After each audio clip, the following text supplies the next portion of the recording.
দাঁত ফাঙ্গাল ইনফেকশনে ভুগছেন, প্রকৃতিতেই আছে সমাধান। জেনে নেওয়া যাক কি করবেন আর কি করবেন না। এক, জায়গা সব সময় শুকনো রাখুন। ঘাম হলে দ্রুত মুছে ফেলুন।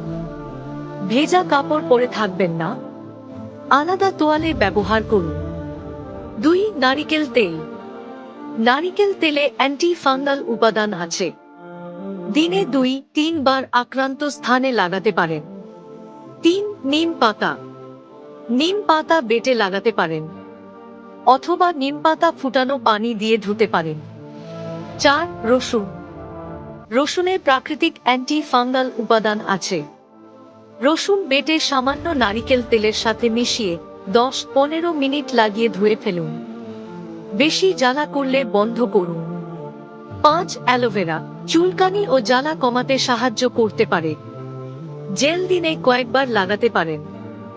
যেগুলো এড়িয়ে চলবেন: আক্রান্ত জায়গা চুলকানো, টাইট কাপড়, অন্যের তোয়ালে কাপড় ব্যবহার, স্টেরয়েড মিশ্রিত ক্রিম নিজের ইচ্ছায় ব্যবহার।